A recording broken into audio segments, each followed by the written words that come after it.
Livro de Atos dos Apóstolos, capítulo 17,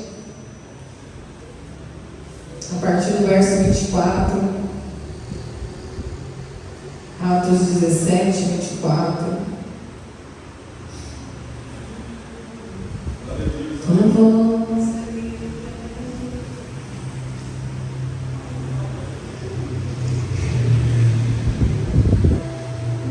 Glória a Deus.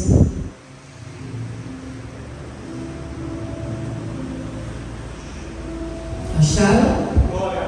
E diz assim: o Deus que fez o mundo e tudo o que nele há, sendo o Senhor do céu e da terra, não habita em templos feitos por mãos de homens, nem tampouco é servido por mãos de homens, como que necessitando de alguma coisa, pois Ele mesmo é quem dá a todos a vida e a respiração e todas as coisas. E de um só sangue fez toda a geração dos homens para habitar sobre toda a face da terra, determinando os tempos já dantes coordenados e os limites da sua habitação, para que buscassem ao Senhor, se porventura tateando o pudessem achar, ainda que não está longe de cada um de nós. 28. Porque nele vivemos e nos movemos e existimos, como também alguns dos vossos poetas disseram, pois somos também sua geração. 29. Sendo nós, pois, geração de Deus, não havemos de cuidar que a divindade seja semelhante ao ouro ou à prata, ou à pedra esculpida por artifício e imaginação dos homens. Mas Deus, não tendo em conta os tempos da ignorância, ordena agora a todos os homens em todo lugar que se... Quem está comigo? Que se... Porquanto tem determinado um dia em que com justiça há de julgar o mundo, por meio do homem que destinou, e disso deu certeza a todos, ressuscitando dentre os mortos. Amém? Glória a Deus. Nós estamos aqui, irmãos, diante do discurso de Paulo em Atenas, onde ele chega nessa cidade, né? De Atenas, uma cidade que existe até hoje, que geralmente é palco das Olimpíadas, né? E a Bíblia diz que quando ele chega em Atenas, ele começa a falar de Jesus. E ele é tomado pelo Espírito para falar de Jesus, da obra de Cristo, da crucificação. E ali existiam muitos filósofos, homens, letrados, e eles conseguiram perceber que Paulo não era alguém letrado, pelo contrário, era um homem culto, um homem de conhecimento. E lá em Atenas, aqui no capítulo 17, está escrito que os homens que moravam lá em Atenas chamaram Paulo de tagarela. Né? O que esse tagarela aí está querendo dizer com esse discurso? Que nós não estamos entendendo nada. Por que eles não estavam entendendo nada, irmãos? Porque ali naquela cidade, no meio daqueles gentios, habitava o quê? A idolatria. E a idolatria ali era algo muito grande. Eles tinham vários altares de vários deuses. E Paulo, quando ele começa a ver aqueles altares, a Bíblia diz que ele se perturba no seu espírito. Porque a cidade é bonita, a cidade é bem vista, a cidade ela é dotada de natureza, e os homens não conseguem relacionar aquela criação, eles não conseguem relacionar a beleza da natureza com o Deus Criador. Então eles precisam levantar deuses, Deus do sol, Deus da lua, Deus do vento, Deus da chuva, para atribuir cada um desses deuses àquela criação. Então Paulo, quando vê aquele cenário, ele se perturba no seu espírito, e aí ele começa a pregar para aqueles gentios, ele começa a dizer quem é o Criador de todas aquelas coisas. Só que diante de todos aqueles altares tinha um altar vazio. e estava escrito ao Deus desconhecido.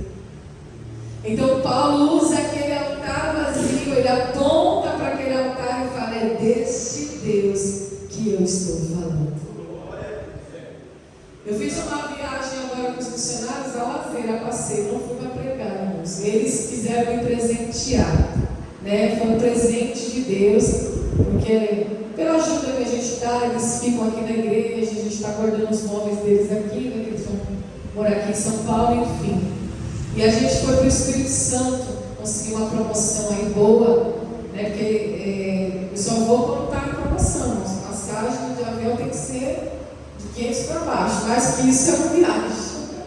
Foi R$300 e de volta, né? O Espírito Santo é perto, é 1 hora de voo. E a cidade linda, irmão, cidade linda, cidade costeira, né? Vários portos, cidade costeira mesmo. Nós ficamos em Vila Velha, lá, né? Na orla da praia. Depois nós fomos para um outro lugar que já fica mais próximo de Vitória, da capital. E aí nós fomos visitar os pontos turísticos, o Farol de Santa Luzia, o convento. Tem uma pedra bem grande lá, né? Então eles chamam de Convento da Penha. E tem muita idolatria a cidade, né? Cada praça que você passa, cada lugar que você passa tem um altar, tem uma imagem, tem algum devoto lá, né? Em adoração a algum santo. E diante de toda aquela natureza, de toda aquela grandeza, aqueles mares, né, de tudo que nós vimos, o que estraga a cidade para quem tem conhecimento, para quem foi iluminado pelo Espírito, são aquelas imagens. Então aquilo chega, a gente fala do convento da Penha por causa da vista, né, que é uma pedra grandona. Aí tem lá a igreja católica, então você tem que passar pelas escadas da igreja e subir até em cima onde fica o sino, para você ter uma vista, né, daquela ponte que liga a Vila Velha a Vitória, que é a capital do Espírito Santo. Então, na hora que eu entrei, eu dei de cara, assim, sabe, com aquela imagem assim no centro. Me deu uma coisa tão ruim, eu fiquei perturbada, eu não via a hora de sair de lá, irmãos. Ao mesmo tempo que eu queria ver a vista, eu fiquei perturbada. Aí tinha um senhor ajoelhado lá e fazendo a sua prece, a sua oração. E lá esse é um lugar muito respeitoso, as pessoas ficam em silêncio, as pessoas elas se comportam, sabe? Diante de uma imagem. E aí, na hora que eu dei de cara, tem um negócio, eu falei: Senhor, eu tenho que dizer, o sangue de Jesus tem poder. Aí eu comecei a subir as escadas, subi logo, fui lá, né, lá na parte de cima, fiquei apreciando a vista, fiz uns vídeos, fiz umas fotos. Aí eu falei: vamos embora, vamos. Porque o nosso objetivo aqui era somente apreciar a vista. Então nós vemos que as pessoas, elas ainda não tiveram encontro com Deus desconhecido. Porque o que Paulo diz aqui? Aqui mesmo ele fala assim: porque Deus não habita em santuários, em lugares feitos por mãos humanas. Deus, ele não recebe nada de ninguém. Ele não precisa receber moeda, ele não precisa receber café, ele não precisa receber semente de nada, porque foi ele que criou todas as coisas. Está escrito lá no Gênesis capítulo 1. Nós sabemos, está escrito: e Deus fez os céus e a terra e tudo que nela há. Só que ainda tem pessoas, pasmem, irmãos, que mesmo ouvindo falar de Deus, ainda não conheceram Deus Criador. Mesmo ainda, irmãos, ouvindo falar de Deus, ouvindo falar da criação, ainda não tiveram encontro com Deus verdadeiro. Então, quando Paulo chega a Atenas, ele começa a pregar Jesus. Eles não entendem o que é isso, que coisa estranha você está falando, me chama de coisa estranha. Que é isso que você está falando? Só que ao mesmo tempo que eles achavam estranhos, os atenienses, a Bíblia diz que eles eram curiosos, porque eles eram filósofos, eles gostavam de estudar, eles gostavam de saber de novidade. Então nós entendemos aqui através dessa palavra que verdadeiramente Paulo foi levantado para pregar aos gentios. E quando ele vai falar do começo, do início. E aqui está o ponto-chave da mensagem. Algo que você não deve esquecer em hipótese alguma. O Deus que fez o mundo e tudo que nele há, sendo o Senhor do céu e da terra, que não habita em templos feitos por mãos humanas e nem é servido pelas mãos de homens, porque Ele não necessita de coisa nenhuma. Ele mesmo é quem nos dá todas as coisas, irmãos. Vida, respiração e todas as coisas. Então, Paulo chama eles de supersticiosos. E muitas vezes, irmãos, até mesmo sem querer, nós podemos ter algum tipo de superstição. E nós precisamos compreender nessa noite que o primeiro passo para a libertação, o primeiro passo, irmãos, para que nós tenhamos um encontro verdadeiro, genuíno, profundo, como o próprio Paulo teve, é o arrependimento.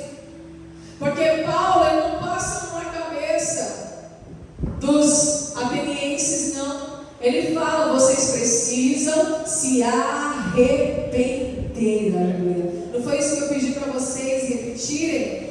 Mas Deus não tem em conta os tempos da ignorância. Deus sabe que eles estão onde? Na ignorância. E o que é ignorância, irmãos? Falta de entendimento, falta de conhecimento. Ainda não lhes foi apresentado o Deus vivo, o Deus verdadeiro, o Deus que eles consideram Deus desconhecido. Mas Ele fala, Ele ordena agora a todos os homens em todo lugar que se arrependam. Então, o primeiro ponto aqui é o arrependimento. Em João 15,5 a Bíblia diz o quê? Que Jesus diz em João 15,5: sem mim nada podeis fazer. Nada. A gente pode buscar o que for. Se não buscar Jesus, nada você consegue fazer. Nem eu e nem você. Então, o que Paulo está pregando aqui para essa cidade? Que a nossa vida depende de Deus. Totalmente. Em todas as áreas. Em todos os sentidos. Quando eu olho para a criação, eu vejo Deus. Quando eu olho para a criação, eu contemplo Deus. A minha vida depende de Deus em todos os sentidos. Ele fala aqui algo interessante. Ele usa até uma expressão, porque de um só sangue fez toda a geração dos homens para habitar sobre toda a face da terra. É isso que ele está falando. Deus não precisa de cópia, né? Deus não precisa que copie Ele através de uma imagem de ouro ou de fundação. Hoje a idolatria ela pode ter mudado. Hoje não tem mais, né, em nosso meio adorar imagens ou ter uma imagem dentro de casa, mas idolatria pode ter se tornado outra coisa. Às vezes a idolatria pode ser o dinheiro, às vezes a idolatria pode ser o trabalho, às vezes a idolatria pode ser um filho, pode ser um casamento, pode ser uma conquista material, não sei. Então entenda uma coisa: Jesus falou, sem mim nada podeis fazer. Não tem negociação. Pode ver que ele não negocia, irmãos. Ele fala, ele está dizendo aqui, para que buscassem o Senhor, se porventura tateando, tateando alguma coisa, pudessem achar. Eles queriam ter um Deus que eles pudessem tocar, colocar a mão, porque na mentalidade daquele que não conhece o Deus Criador, é como se ele estivesse muito longe. Mas entenda isso, irmãos, o teu Deus está perto. Ele não está longe, Ele está próximo. Ele está dentro de você, Ele habita dentro de você. Ele habita dentro de nós. Então Paulo está pregando que a nossa vida depende de Deus, e ele está pregando que a ignorância espiritual precisa acabar. Deus não considera o tempo da ignorância? Não. Mas Ele ordena que todos se arrependam. É isso. Porque às vezes a gente para no meio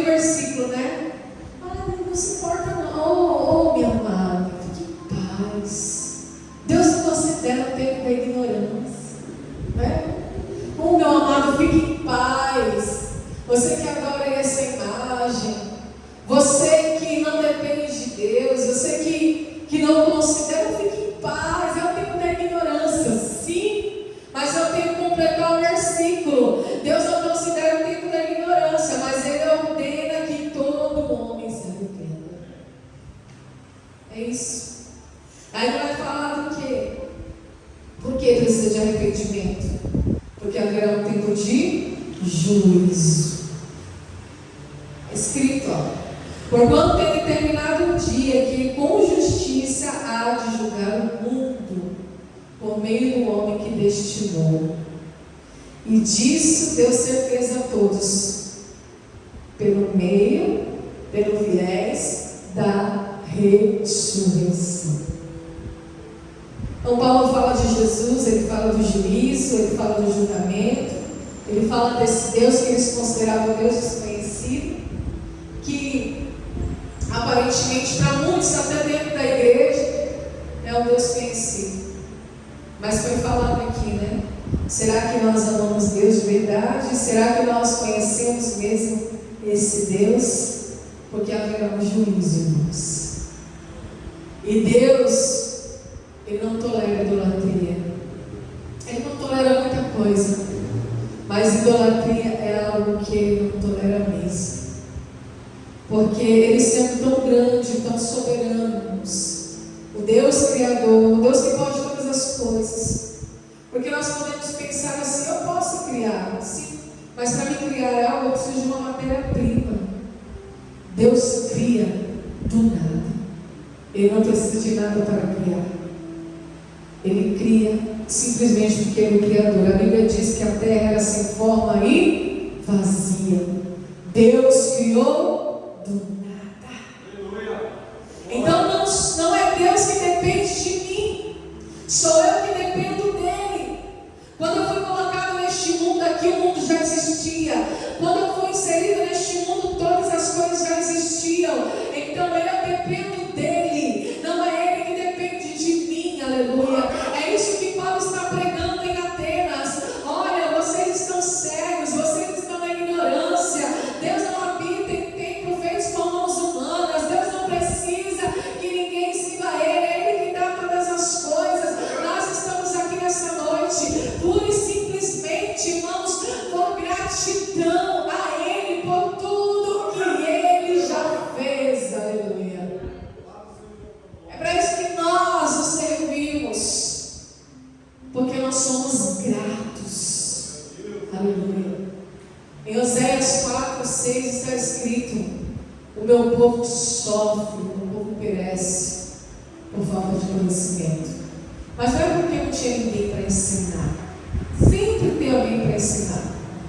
Pode ser no lugar mais improvável possível. Deus sempre faz a sua palavra chegar lá. Mas é porque o povo estava rejeitando o conhecimento. Então, quando eu rejeito o conhecimento, eu passo por sofrimento. Então é isso que nós precisamos entender nessa noite, irmãos. Deus ordena o arrependimento. E hoje, a idolatria, como eu falei para os irmãos, não é uma imagem esculpida pela imaginação dos nós. Ainda tem, mas quando se trata do povo de Deus, existe uma outra idolatria. Às vezes a pessoa idolatra algo que ela conquistou, ou idolatra a sua conta bancária. E essas coisas, irmãos, têm que morrer dentro de nós, aleluia. Porque você não depende do seu dinheiro, você não depende das suas conquistas. Tudo isso já existia quando você chegou ao mundo. Tudo isso já estava aqui, aleluia. Já existia antes mesmo de você nascer. Você depende de Deus, aleluia. Porque sem Ele você nada pode fazer, como eu já falei aqui. E quando o apóstolo Paulo manda eles se arrependerem, vocês acham que todos aceitaram aquela palavra? Não, irmãos. Não. Olha só no 32. E como ouviram falar da ressurreição dos mortos, uns escarneciam e outros diziam: acerca disso te ouviremos outra vez. Uns escarneciam, não davam crédito, não levavam em conta. Outros até queriam ouvir outra vez. E assim Paulo saiu do meio deles. Todavia, chegando alguns homens a ele, creram, entre os quais foi Dionísio, que era um areopagita, e uma mulher por nome Damaris, e com ele os outros. Paulo ganhou a todos? Não. Ele ganhou aqueles a quem Deus destinou a salvação. Porque a Bíblia diz que Deus ele vai acrescentando aqueles que hão de se salvar. Então o sucesso, o êxito do Evangelho não está, irmãos, no número de pessoas que são salvas ou aceitam Jesus, mas está em você cumprir a palavra de Deus para combater a mentira do diabo e esclarecer com a verdade. Porque quando Jesus veio também para proclamar o reino dos céus, muitos o odiaram, muitos escarneceram dele, a maioria não creram, a maioria chamaram ele de alguém que estava blasfemando, chamaram ele de demônio, falaram que ele estava sendo usado por Beelzebul, por demônio, chamaram ele de bêbado, chamaram ele de comilão. Então muitos não creram na palavra, mas aqueles a quem Deus desejava salvar creram e seguiram ele. Aleluia. Então você vê que aqui é a ousadia de Paulo. Ele poderia se intimidar, porque a maioria ali, em grande maioria, era idólatra, a cidade é idólatra, mas ele não se intimidou, ele não perdeu a oportunidade. E por causa disso, Dionísio, Damaris e com eles outros foram salvos, se arrependeram, tiveram seus nomes escritos no livro da vida, para serem justificados naquele grande dia. No livro de Lucas 13:3, coloca aí, Pedro, para nós, Lucas 13:3. Glória a Deus. Aleluia, Espírito Santo.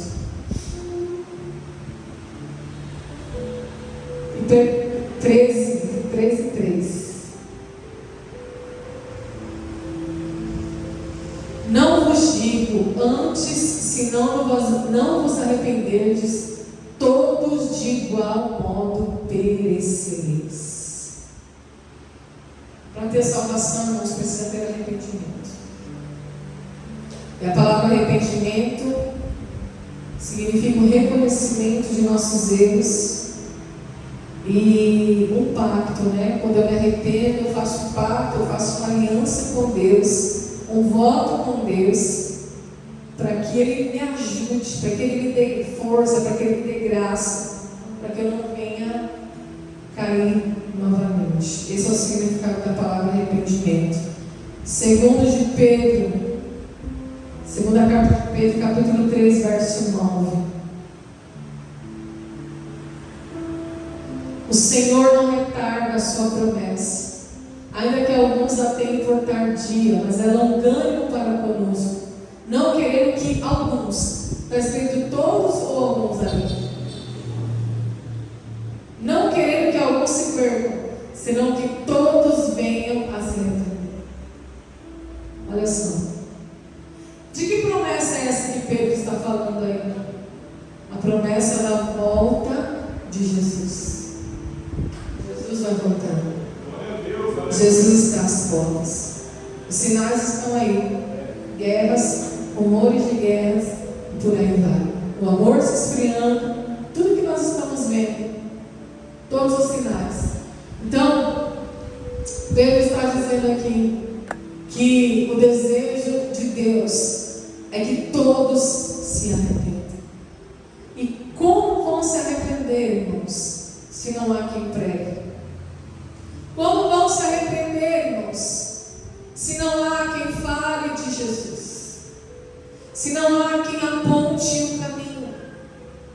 Então nós precisamos entender nessa noite, irmãos, que muitas vezes nós precisamos nos arrepender, não daquilo que fizemos, mas daquilo que não temos feito.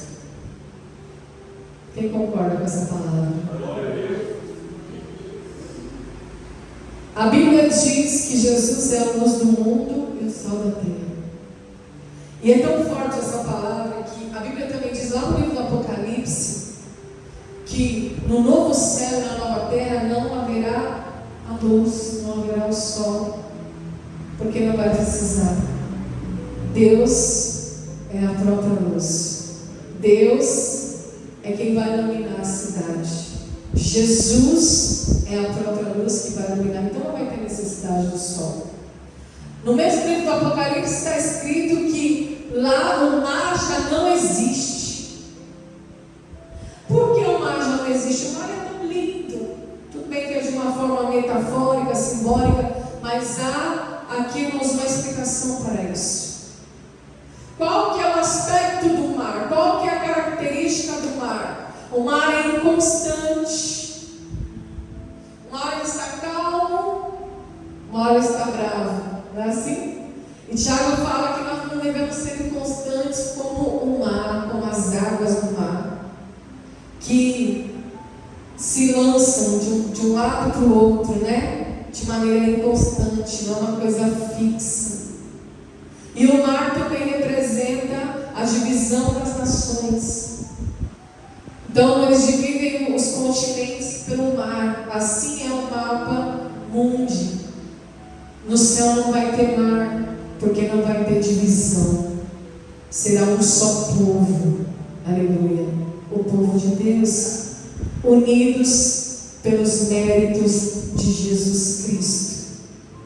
Então ele sendo a luz do mundo, ele declarou: vocês são os meus discípulos, vós sereis a luz do mundo e o sal da terra. Então, irmãos, se nós não estamos cumprindo esse papel, o único papel que Jesus deixou para nós cumprir, de iluminar esse mundo de trevas e salgar a vida daqueles que não têm propósito, que têm uma vida insossa, sem propósito. Se nós não estamos cumprindo o único objetivo que Jesus nos deixou, nós precisamos nos voltar ao Senhor, aleluia, e pedir ousadia, graça, poder, pedir a tua presença, clamar a Ele: Senhor, me enche do teu Espírito, aleluia. Assim como Paulo, que ficou perturbado no Espírito, não por causa das imagens, mas porque ele viu que aquele povo estava sendo levado ao abismo, à condenação, ao julgamento, ao inferno. Então ele pega, ele se constrange, ele prega, ele fala no Gênesis, ele fala da criação, ele fala: olha, o Deus que criou o céu e terra é o Deus que também te criou, é o Deus que te fez, e ele não precisa de coisa alguma, porque é Ele quem nos dá todas as coisas, aleluia. Então que nesta noite, irmãos, diante dessa palavra, deste culto glorioso, você se deslocou até este lugar, não para ouvir a palavra somente e não fazer nada, mas para colocá-la em prática. Aleluia. Coloque em prática aquilo que sabe voltar. Eu sei que tem alguém no teu meio, no teu hall de amigos, na tua parentela, que ainda não conhece o Deus vivo. Eu sei que tem alguém no seu trabalho que ainda está no tempo da ignorância. E às vezes Deus colocou você lá justamente para isso, para abrir os olhos dos cegos, aleluia. Porque está escrito no livro de Isaías também, Jesus repetiu essa palavra: o Espírito do Senhor me ungiu Aleluia. E você sai daqui nessa noite com essa unção para proclamar liberdade aos cativos, para dar vista aos cegos e para proclamar o ano aceitável do Senhor, o tempo da graça. O que significa o ano aceitável do Senhor? Significa o seguinte: que se você se arrepender hoje, Deus te perdoa, te sara, te cura e te salva. Nós estamos vivendo esse tempo ainda, até que Ele volte. Então seja essa luz. Deus, Ele nos dá todas as coisas. Ele não precisa que a gente dê, que a gente sirva a Ele igual aqueles homens serviam pelas imagens, dando dinheiro, dando semente, dando presentes em troca de bênção. Não. Mas Ele precisa que você fale de Jesus, aleluia. Ele precisa que você mostre o caminho da salvação. Ele precisa que você seja essa luz no meio das trevas. Alguém que vai iluminar para trazer claridade, entendimento, clareza àquele que está cego, aquele que está no tempo da ignorância. Trevas fala de ignorância, escuridão fala de ignorância. E o que é luz, irmãos? Luz não é um estado confortável, não, pelo contrário. Luz é realidade. É quando você acende a luz, você vê a realidade. Luz é aquilo que te guia. É por isso que a palavra do Senhor diz, o salmista diz: lâmpada para os meus pés é a tua palavra e luz para o meu caminho. Então, quando a luz acende, mostra a realidade. Luz é direção. Aleluia. E você, como servo do Senhor, você que escuta a palavra todo domingo, precisa ir lá no teu amigo, lá no teu parente, lá no teu companheiro de trabalho e falar para ele desse Deus. Aleluia. E dizer: sem Ele nada você pode fazer. Ah, mas às vezes você vê as pessoas conquistando. Sim, pelo próprio esforço, pelos próprios recursos. Mas e naquele grande dia, como que vai ser? A palavra do Senhor diz, né? Jesus, Ele falou: louco, ainda esta noite lhe pedirão a tua alma.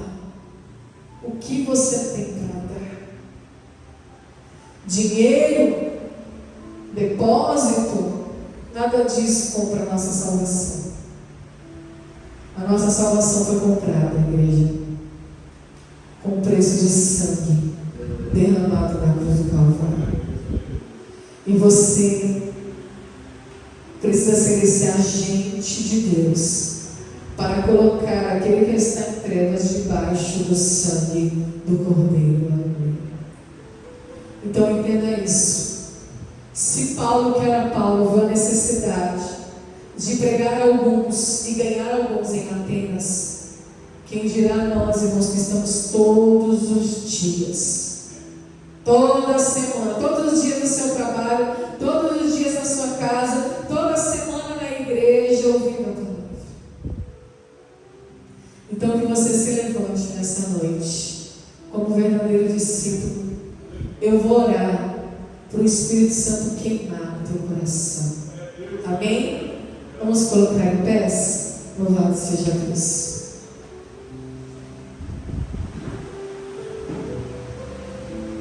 Faça o que precisa ser feito. Nós não sabemos o dia de amanhã. Não sabemos se estaremos vivos daqui a 24 horas. Tiago, ele fala uma coisa interessante. Ele fala: se o Senhor quiser, eu vou viajar. Se o Senhor quiser, eu vou trabalhar. Se o Senhor quiser, eu vou negociar amanhã. Vamos orar? Você crê nessa palavra? Aleluia. Você concorda com essa palavra? concorda que pode fazer mais, que precisa fazer mais? Você concorda que tem muitas pessoas ao seu redor na ignorância? Aleluia. E que às vezes está esperando uma palavra sua para se libertar, para beber dessa água que você bebe todo domingo. Aleluia, Jesus. Pai Santo, Pai bendito, Deus de poder e graça, Espírito Santo de Deus, nessa noite, Senhor, eu já te agradeço, Deus, por tudo que foi feito aqui nessa noite, por este culto glorioso, Senhor. Mas é a tua palavra, Deus. A tua palavra é viva, é eficaz, é verdadeira, é preciosa, é pura e é poderosa. A tua palavra, Senhor, vai de encontro a cada coração nessa noite, a cada vida, a cada alma, Senhor. Nós não estamos aqui apenas para nos alimentar, nos encher e guardar para nós mesmos, mas nós estamos aqui para transbordar nessa noite. E eu oro para que o teu Espírito Santo complete essa obra. Eu oro, Senhor, nessa noite, Pai, para que o teu Espírito levante discípulos do Senhor, para que o teu Espírito levante missionários do Senhor, homens e mulheres de Deus, aleluia, que no seu cotidiano, no seu dia a dia, vão falar da tua palavra. Homens e mulheres de Deus que vão sair daqui nessa noite, Pai, cheios de ousadia, cheios do Espírito, aleluia, cheios de fé, Senhor. Senhor, que o Senhor levante, Pai, uma geração intrépida, Senhor, nessa noite, Pai, uma geração ousada, Senhor, uma geração que vai além das quatro paredes, uma geração que sai para fora, uma geração eclésia, Senhor, que significa sair para fora,